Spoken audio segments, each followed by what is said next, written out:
ప్రొద్దుటూరులో రాజకీయాల్లో శాశ్వతంగా ప్రజల చేత రాజకీయ సమాధి కట్టబడినటువంటి రాచమల్లి శివప్రసాద్ రెడ్డి గారు, మాజీ ఎమ్మెల్యే, ప్రొద్దుటూరు, వైఎస్ఆర్ కాంగ్రెస్ పార్టీ. ఆయన గత 2 రోజుల నుంచి ఒకటేమైనా వీడియోలు పెట్టడము, మిథున్ రెడ్డి అరెస్టు గురించి ఇది చాలా అన్యాయము, ఇది చాలా తప్పుడు కేసు, పోలీసులు దుర్మార్గంగా వ్యవహరిస్తున్నారు, ప్రజాస్వామ్యాన్ని కూనీ చేస్తున్నారు, ఏందేందో ఆయన మాట్లాడే నీతి వాక్యాలు చూస్తే సత్యహరిశ్చంద్రుడి వారసుడు వచ్చి నిజాలు చెప్పినట్టు ఆయనంతా ఆయన ఊహించుకొని అబద్ధాలు చెప్తున్నాడు.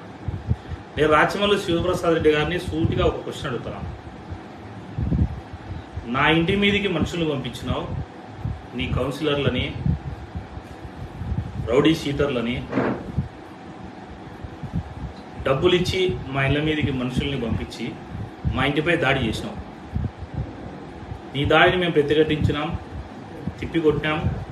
తర్వాత అక్కడ ఒక అడిషనల్ ఎస్పీ, అప్పుడు డిఎస్పీగా ఉన్న అడిషనల్ ఎస్పీ గారు ఆడున్నారు.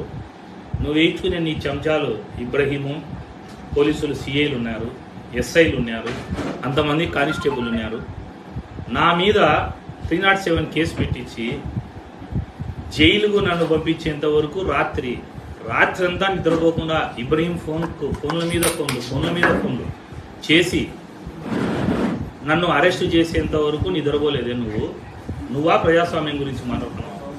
తప్పుడు కేసు నా మీద పెట్టి నన్ను హింసించి దాంట్లో మా నాయన ఇన్వాల్వ్ చేసినావు. నీకు నేను సవాల్ చేస్తున్నా, శివాలయం సర్కిల్ గాడికి నువ్వు రా. నా పైన పెట్టిన కేసుకు సంబంధించిన రిమాండ్ రిపోర్టు, కేసుకు సంబంధించిన ఎఫ్ఐఆర్, కేసుకు సంబంధించిన పోలీసు వేసిన ఛార్జ్షీటు అన్నీ తీసుకొని నేను శివాలయం సర్కిల్కి వస్తా. అట్లే నువ్వు మిథున్ రెడ్డి మీద పెట్టిన కేసుకు సంబంధించినవి అన్నీ కూడా తీసుకొని రా. మిథున్ రెడ్డి ఏం తప్పు చేసినాడో ఆధారంతో సహా నేను నిరూపిస్తా.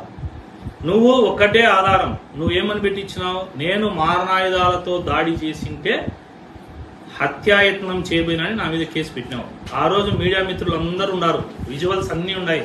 ఒక ఐపీఎస్ ఆఫీసరు డిఎస్పీగా ఉండి మేడం నా ముందర ఉంది, నా దగ్గర ఎటువంటి ఆయుధం లేకపోయినా, ఏ ఒక్క వ్యక్తికి కూడా మారణాయుధాలకు సంబంధించిన దెబ్బలు తగలకపోయినా కూడా నన్ను 307 కేసు పెట్టి లోపలేసినావు.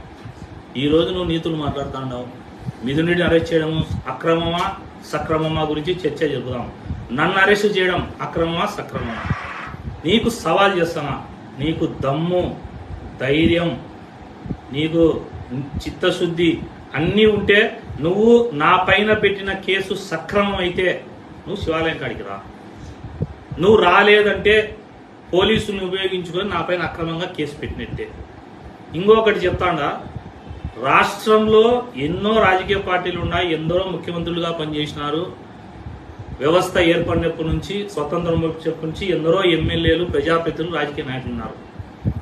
ప్రజల డబ్బు లూటీ చేసిన వాళ్ళు ఉన్నారు, భూముల ద్వారా సంపాదించిన వాళ్ళు ఉన్నారు, కాంట్రాక్టుల్లో దొంగ బిల్లులు చేయించుకొని సంపాదించిన వాళ్ళు ఉన్నారు, అన్ని రకాలుగా వ్యవస్థల్లో డబ్బులు సంపాదించిన వాళ్ళు ఉన్నారు. నీకు నీ పార్టీ జగన్మోహన్ రెడ్డికి లాగా ప్రజల ఆరోగ్యాన్ని పలంగా పెట్టి, ప్రజల ప్రాణాల్ని పలంగా పెట్టి డబ్బు సంపాదించిన ఏకైక సీఎం మీ నాయకుడు. ఆయన కింద నువ్వు పనిచేస్తున్నావు. నీకు తెలివిని మాట్లాడుతున్నావా? నువ్వు మనిషివి పెరిగినావు తప్ప నీకు బ్రెయిన్ పెరగలే.